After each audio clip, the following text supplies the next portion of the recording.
प्रिय विद्यार्थी, मैं क्रांति सर। आज की कक्षा में हम लोग स्टडी करेंगे कि जब हम कैपेसिटर्स को आपस में संयोजित करते हैं, कैपेसिटर्स का कॉम्बिनेशन करते हैं, तो इस कॉम्बिनेशन में ऊर्जा का क्षय कितना होता है।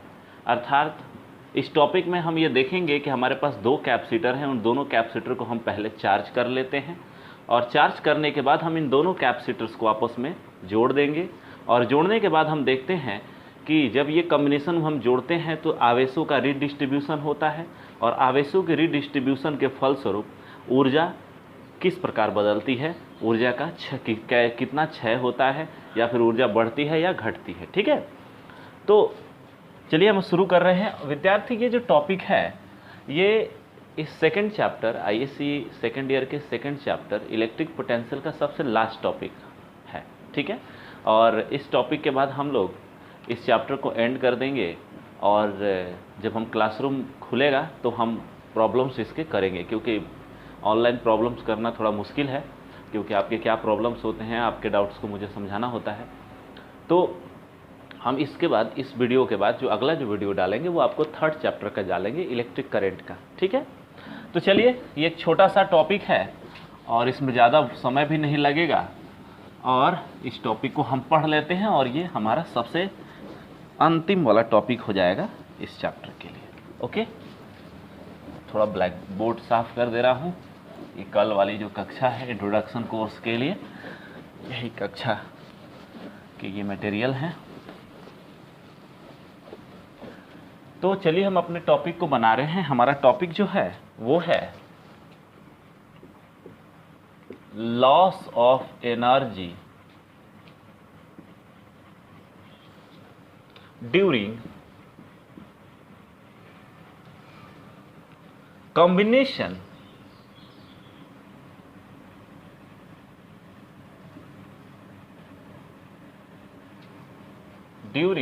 combination of charged capacitors।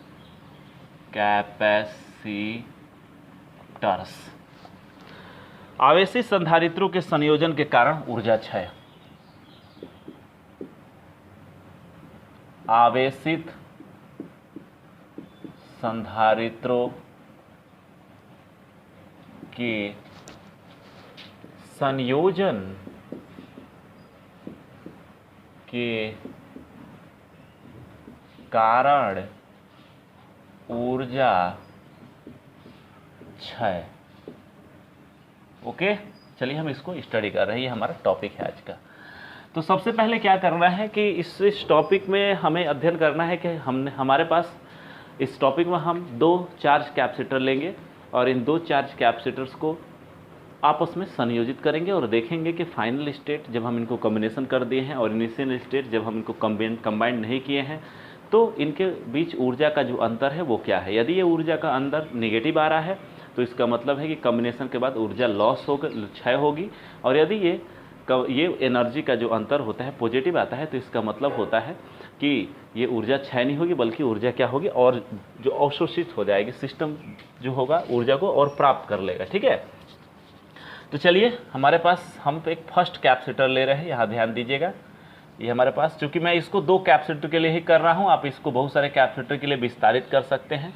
और ये फर्स्ट जो कैपेसिटर है इसको हम सबसे पहले चार्ज कर रहे हैं और चार्ज करने के लिए हमने क्या किया है, इसको V1 पोटेंशियल के बैटरी से कनेक्ट कर दिया है। ओके, कोई दिक्कत? कैपेसिटेंस इसका C1 है और चार्ज इसके प्लेटों पर कितना आ जाएगा, Q1 आ जाएगा।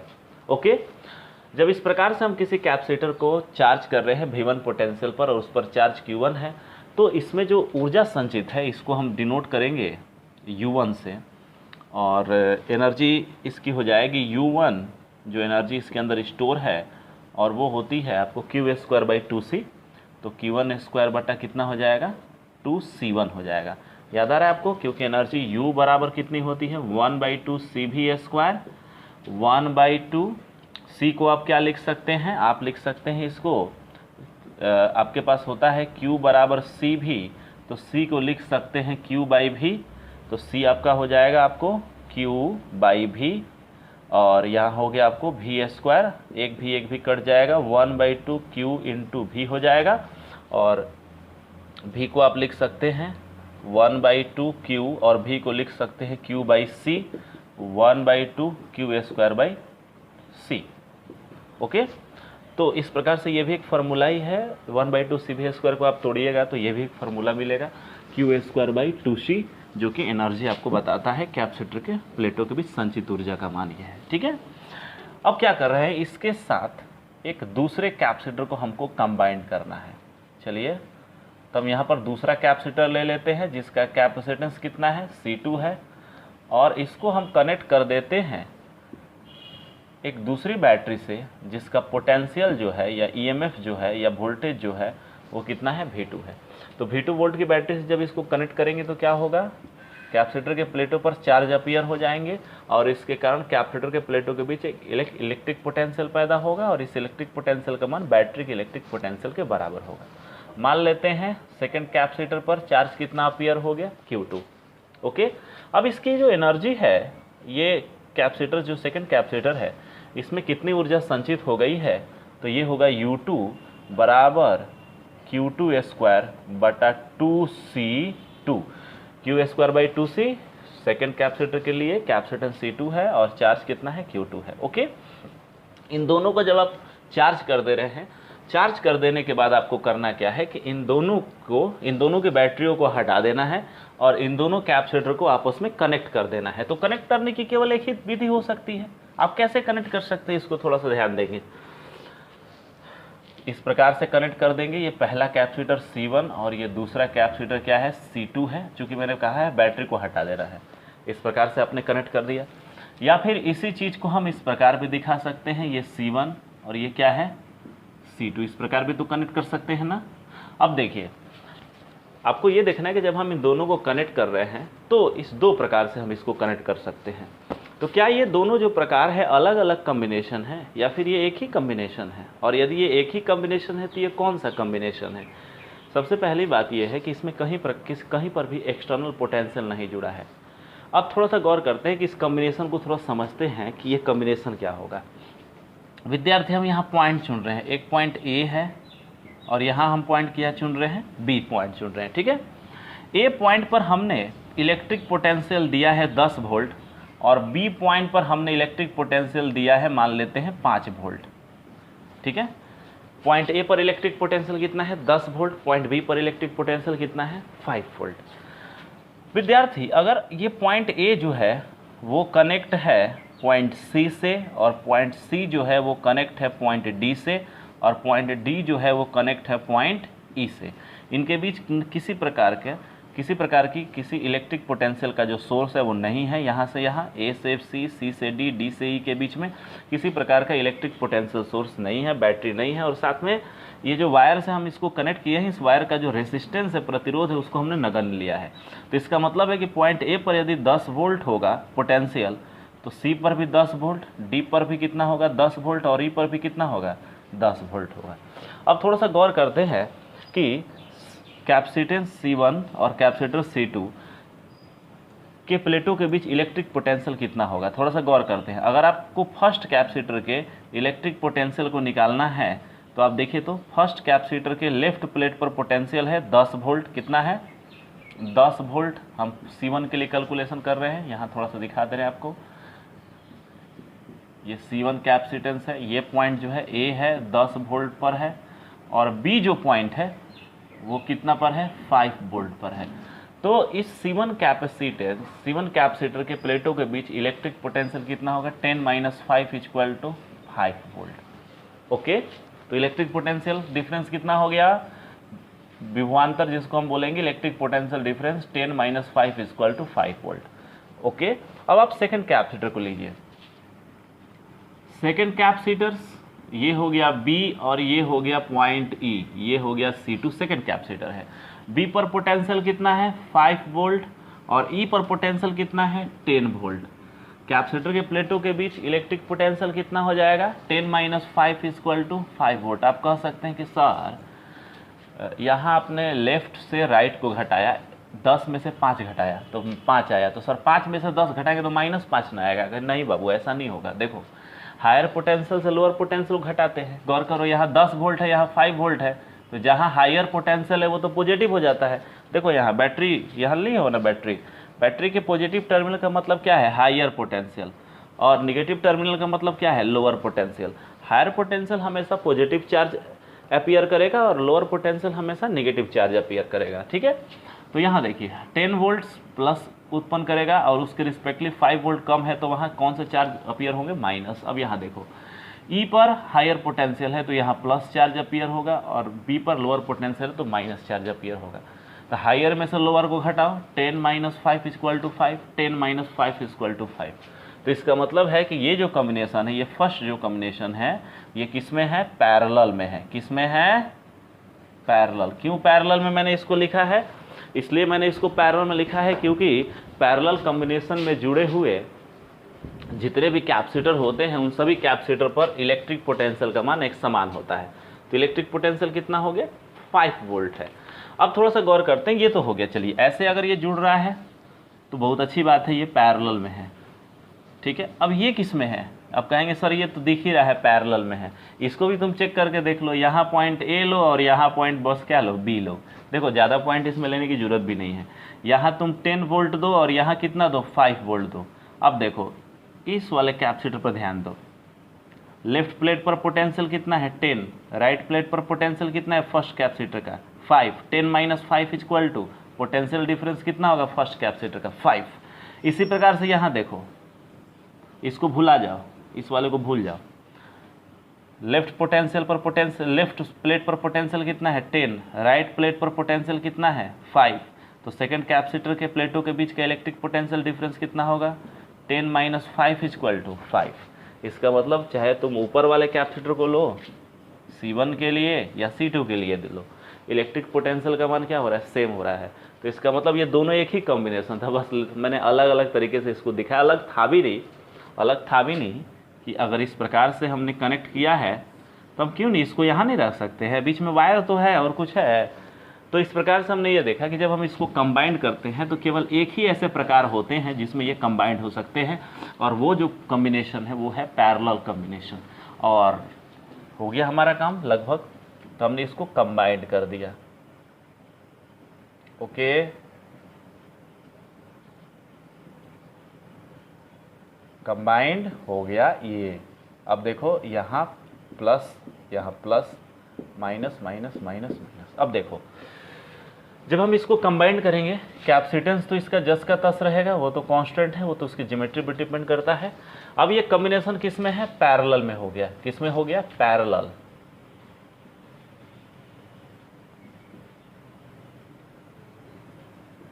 आप लिख सकते हैं both capacitors are in parallel combination. Both capacitor किस में आ गया? पैरेलल कॉम्बिनेशन में आ गया।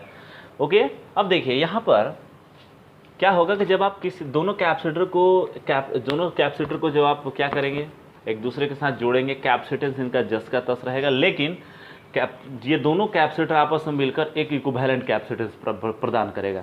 ये ऐसा व्यवहार करेगा जैसे पैरेलल में है, तो पैरेलल में है तो इनका इक्विवेलेंट कैपेसिटेंस कितना होगा? C1 + C2 हो जाएगा। साथ ही इनके पोटेंशियल भी अपने आप को क्या करेंगे?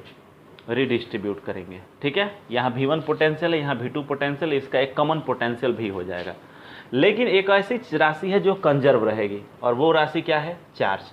अगर फर्स्ट प्लेट पर Q1 चार्ज है और सेकंड प्लेट पर Q2 चार्ज है, फर्स्ट कैपेसिटर पर Q1 चार्ज है, सेकंड कैपेसिटर पर Q2 चार्ज है, तो कॉम्बिनेशन के बाद जो कैपेसिटर आपको इक्विवेलेंट कैपेसिटेंस मिलेंगे, उन पर कुल चार्ज Q1 प्लस कितना होगा? Q2 होगा। Q1 प्लस Q2, क्योंकि चार्ज जो होता है वो कंजर्व होता है। तो इसका मतलब है कि यहाँ हम लिख सकते हैं इसके लिए Q बराबर Q1 plus Q2।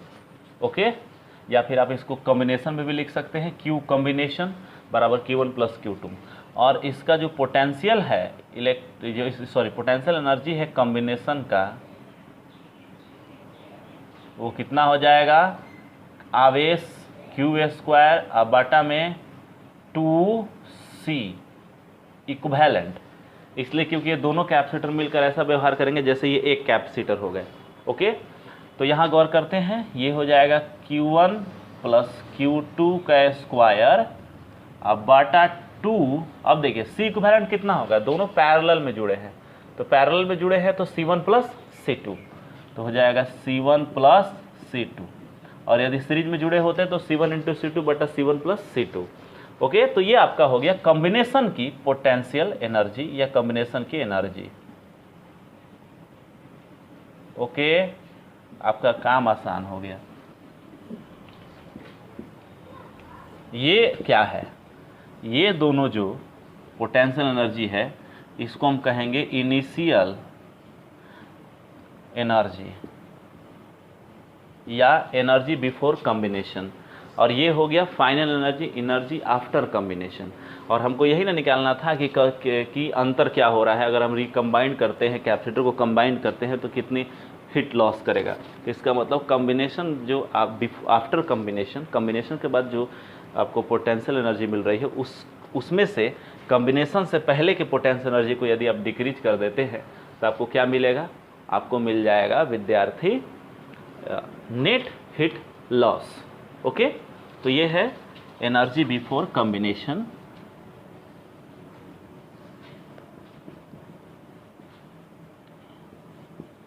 Energy before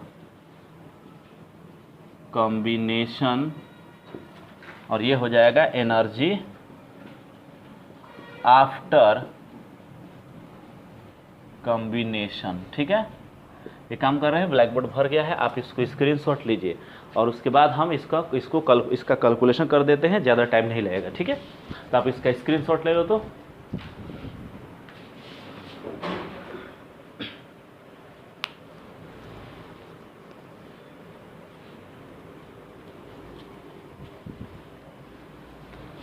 हो गया, आप लोगों ने ले लिया होगा स्क्रीनशॉट, आप इसको फेयर पर उतार लीजिएगा। ठीक है, अब हम करने वाले क्या हैं, हम हीट लॉस को कैलकुलेट हमको करना है। ठीक है,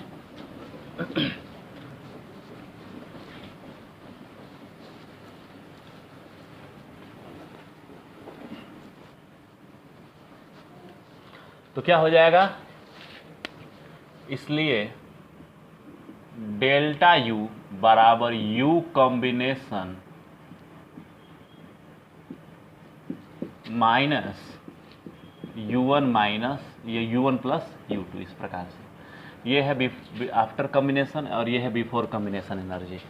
चलिए, ये हो जाएगा आपको Q1 प्लस Q2 का स्क्वायर बटा 2C1 प्लस C2 माइनस 1/2। ठीक है, आप इसको लिख सकते हैं Q1 के लिए माइनस यहाँ पर, और ये हो जाएगा आपको U1 है, तो हो जाएगा Q1 square by 2C1 plus Q2 square by 2C2। Okay, अब आपको इसको क्या करना है, आप इसको सॉल्व कर देना है। ठीक है, तो आपको इसको तोड़ना होगा, फिर एलसीएम इसका लेना होगा, और ये बस जो है बेसिक अलजेब्रा है। आप इसको ऊपर वाले को तोड़िए, Q1 square plus Q2 square plus 2Q1 into Q2 divide हो जाएगा 2C1 plus C2 minus Q1 square by 2C1 plus Q2 square by 2C2। Okay, एक काम करते हैं, इस कोष्ट को तोड़ देते हैं। चलिए, प्लस वाला चिन्ह क्या हो जाएगा, माइनस हो जाएगा। ओके, इसकी अब जरूरत नहीं है, इसको हम हटा देते हैं, इसकी जरूरत खत्म हो गई है। तो चलिए हम क्या एलसीएम ले लेते हैं। एलसीएम कितना हो जाएगा, इसका एलसीएम हो जाएगा 2C1 into C2, C1 plus C2। देखिए ये और सब में 2 है। ओके, तो ये इसका एलसीएम हो गया। अब देखिए, कुछ करना नहीं है, बस सिंपल अलजेब्रा हमने कहा है। आप ये इसके साथ इसको अगर बटापर का जोड़ घटाव जो होता है उसको आप क्या करेंगे, तो ये कितना बचेगा, 2 cancel, C1 C2 cancel, C1 plus C2 cancel, C1 into C2 बचेगा। तो C1 into C2 multiply Q1 square plus Q2 square plus 2Q1 Q2। Okay, minus यहाँ देखिए C1 कैंसल, 2 कैंसल, तो यहाँ होगा C2 into C1 plus C2 into Q1 square, और ये minus यहाँ बचेगा C1, क्योंकि C2 कैंसिल हो जाएगा, ये वाला C1 into C1 plus C2 into Q2 square. Okay, थोड़ा सा क्या है, थोड़ा सा लंबा जाएगा, सब में मल्टीप्लाई करते हैं। C1 into C2 Q1 square plus C1 into C2 Q2 square plus C1 into C2 या 2C1 into C2 Q1 into Q2 minus ये C2 C1 Q1 स्क्वायर और उसके बाद minus C2 square Q1 square minus C1 square Q2 square और minus C1 into C2 Q2 square divide जहाँ पर क्या है 2C1 into C2 C1 plus C2।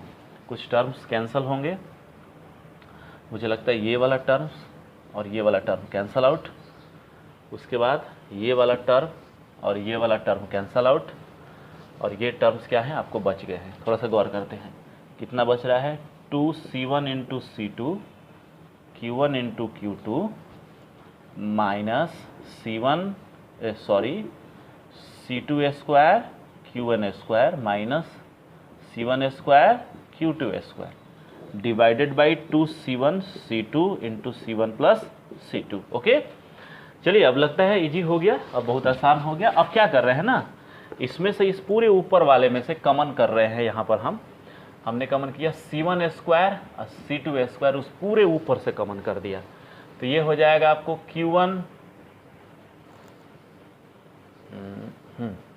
Q1 by Q1 into Q2 Bata C1 into C2।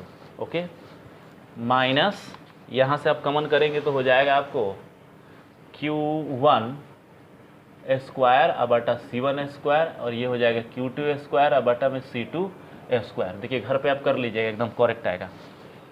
2C1 into C2 C1 plus C2 multiply करिए, देखिए यहाँ पर C1 into C2 नीचे एगो है, यहाँ दूगो है, एगो ऊपर बच जाएगा, बच गया यहाँ पर। उसी प्रकार से यहाँ देखिए आप ये मल्टीप्लाई करेंगे C1 स्क्वायर कट जाएगा और C2 square into Q1 square, C2 square into Q1 square. उसी प्रकार से C1 स्क्वायर C2 स्क्वायर को मल्टीप्लाई करेंगे थर्ड टर्म से C2 स्क्वायर कट जाएगा, C1 square into Q2 square हो जाएगा। ओके, बस 1 मिनट अब लगेगा, ठीक है। अब देखिए यहाँ से एक टर्म्स इनका कैंसिल हो गया। अब देखिए इसको आप लिख सकते हैं C1 into C2 अबाटा 2 C1 plus C2, और इस वाले भाग को आप क्या लिख सकते हैं, सब में से माइनस कमन कीजिए। माइनस कमन करेंगे तो ये हो जाएगा Q1 स्क्वायर अबाटा में C1 square plus Q2 square अबाटा में C2 स्क्वायर। ओके, और माइनस सॉरी यहाँ 2 बचेगा ना, ये वाला 2 मैंने थोड़ा निकाला है, 2 Q1 by C1 into Q2 by C2। अब देखिए यहाँ पर V बराबर क्या होता है Q by C by capacitance से, तो Q1 बाई C1 बराबर V1, Q2 बाई C2 बराबर V2, और स्क्वायर है तो स्क्वायर चढ़ जाएगा, तो कितना हो जाएगा यहाँ ध्यान देंगे minus C1 into C2 अबाटा 2C1 in plus C2। Okay, और ये हो जाएगा V1 square plus V2 square minus 2V1 into V2। काम हो गया। ओके, और इस प्रकार से ये हो गया हीट लॉस डेल्टा यू, चूंकि माइनस है तो हीट लॉस हो करेगा, ऊर्जा घटेगी, डिक्रीज करेगी, क्योंकि डेल्टा यू ऋणात्मक होगा तो इसका मतलब UF लेस देन UI होगा। तो C1 इंटू C2 अबाटा में C1 प्लस C2, और ये हो जाएगा आपको A माइनस B का whole square, V1 minus V2 का होल स्क्वायर। देखिए तो कितना सिंपल आ गया। बस आपको क्या चाहिए, कैपेसिटेंस और उनका वोल्टेज चाहिए। ओके, कोई दिक्कत, कोई प्रॉब्लम?